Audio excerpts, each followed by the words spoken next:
there. Thank you for joining me today on 101 Ways to Transform the Way You Cook. This is episode 24. We're getting there. This one is about peeled tomatoes. Now there's so many out there and you can get really confused. And a peeled tomato is not a peeled tomato. The textures of the tomatoes where they're grown is the most important. So many people just get them and they think, oh, it's just tomato. No, it's not just tomato. Because the texture and the meat in the tomato, where the sun's hit it, the ground and the soil that's been cultivated from is very important. Now, Italy and Sicily has a huge range of tomatoes. Why? Because the sun there, it's amazing. The richness of the soil is phenomenal. I'm going to tell you a story. A few years ago when I was taking one of my tours to Sicily, I met this beautiful gentleman and I got, because in the streets you can get your fresh blood oranges squeezed and pomegranates squeezed on the spot, and I think you pay about €1 or €2 and you get a beautiful glass of that. And I was talking to the gentleman and I said to him, where are these blood oranges from? And he said to me, these ones particularly, because we've finished our season in Sicily, are from Spain. And then we just chatted away. And he was telling me that in Israel, the farmers are giving the seeds to the farmers in Sicily to grow their products. And when they grow them, they give them back. For the purpose is that the sun is rich in Sicily and it cultivates a different kind of tomato that you can't find anywhere else. That's why I'm super biased about the tomatoes from Sicily.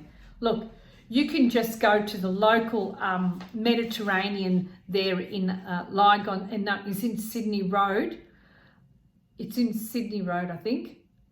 And they've got dozens and dozens of tomato. But I'm going to give you, this one is about the textures of tomatoes. So, whole, diced, crushed, pureed, concentrated, passata, cherry.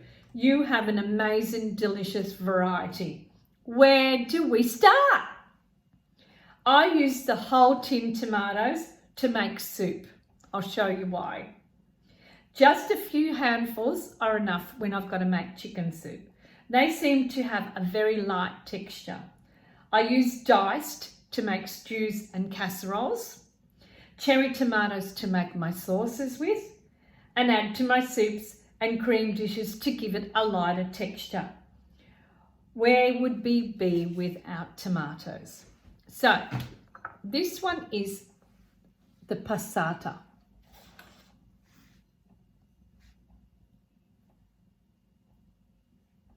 It's been passed through.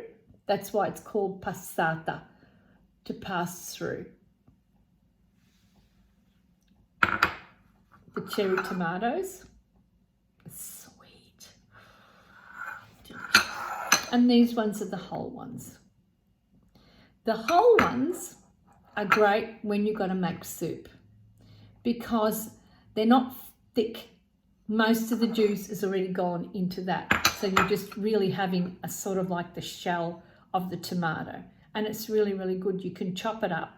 If you use the diced tomatoes in soup, it tends to become thick and too tomatoey texture, where this will just have a really nice consistency of in the soup, and it'll blend in well with the protein and the other vegetables that are in the soup. Where the cherry tomatoes are just for the sauce, you can use them. They're great. Like if you want to do a tossed pan, and you want to use them in with some cream, and pan toss them with some protein, with some chicken or pancetta, and then put them through. Or these are great if you want to do a very nice marinara and you just want to have the cherry tomatoes and you don't have any real cherry tomatoes, but you use the ones from the tins. These they keep their texture. They're brilliant. I'd be lost without them because you can't get cherries all year round, because I don't buy cherries that are not in season, cherry tomatoes that are not in season. What is the purpose? They have no flavour. They're being cultivated in a different area. So the sun hasn't cultivated, they've been mass produced for a reason.